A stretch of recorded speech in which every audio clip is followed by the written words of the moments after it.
Assalamualaikum warahmatullahi wabarakatuh. Perkenalkan, nama saya Murti Novianti, NIM 1928013 dari Prodi Akuntansi Lembaga Keuangan Syariah. Nah, di sini saya akan menjelaskan sedikit tentang uang dalam ekonomi Islam.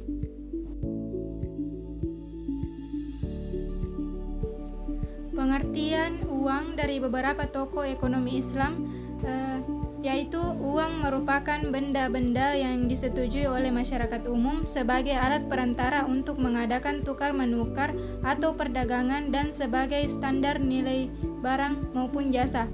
Adapun pengertian uang dalam Islam dari terdahulu merupakan berasal dari bahasa kata an-naqdu dan jamaknya adalah an-nuqud.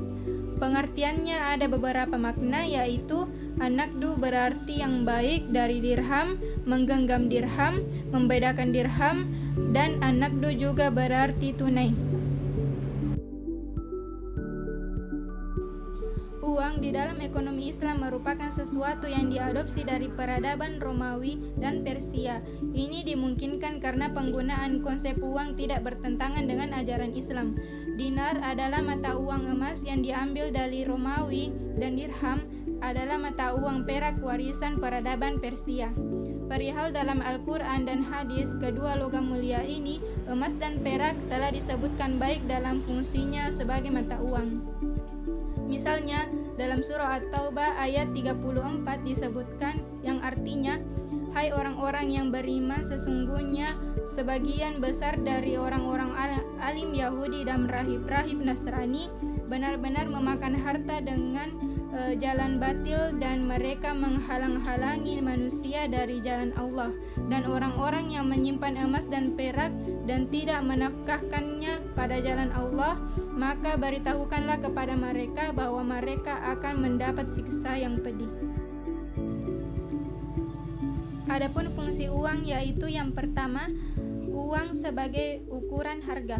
Uang adalah satuan nilai atau standar ukuran harga dalam transaksi barang dan jasa. Ini berarti uang berperan menghargai secara aktual barang dan jasa. Dengan adanya uang sebagai satuan nilai memudahkan terlaksananya transaksi dalam kegiatan ekonomi masyarakat. Yang kedua, uang adalah sebagai media menyimpan nilai. Uang sebagai store of value berarti uang adalah cara mengubah daya beli dari masa kini ke masa depan. Uang sebagai penyimpanan nilai yang dimaksudkan bahwa orang yang mendapatkan uang kadang tidak mengeluarkan seluruhnya dalam satu waktu, tapi ia sisihkan sebagian untuk membeli barang atau jasa yang ia butuhkan pada waktu yang ia inginkan, atau ia simpan untuk hal-hal yang tak terduga seperti sakit mendadak atau menghadapi kerugian yang tak terduga. Yang ketiga, standar pembayaran yang ditangguhkan. Uang bukan hanya berguna untuk mengadakan transaksi seketika atau spot transaction, melainkan juga merinci bayaran mendatang terkait pembelian saat ini, yakni membeli sekarang dan membayar belakangan. Fungsi ini merupakan akibat uang berperan sebagai satuan hitung dan simpanan nilai. Konsekuensinya, keberhasilan uang melaksanakan fungsi ini berkaitan langsung dengan keberhasilannya menjalankan fungsi lain. Islam mengenal prinsip bahwa uang dan kekayaan harus digunakan untuk kebiasaan baik, bukan untuk dieksploitasi, tidak boleh dilebih-lebihkan dan tidak dibiarkan sia-sia menganggur.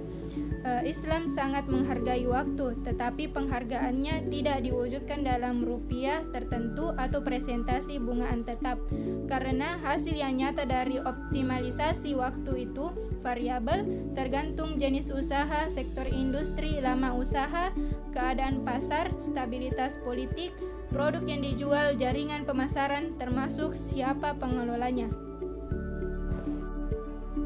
Jadi, future value dari uang dianalogikan dalam jumlah populasi tahun ke-T. Present value dari uang dianalogikan dengan jumlah populasi tahun ke-0, sedangkan tingkat suku bunga dianalogikan dengan tingkat pertumbuhan populasi. Jadi hal ini keliru besar karena uang bukanlah makhluk hidup yang dapat berkembang biak dengan sendirinya. itulah tadi sedikit materi mengenai uang dalam ekonomi Islam. Semoga teman-teman dapat mencerna dengan baik apa yang telah saya jelaskan. Semoga bermanfaat. Wabillahi taufik wal hidayah. Wassalamualaikum warahmatullahi wabarakatuh.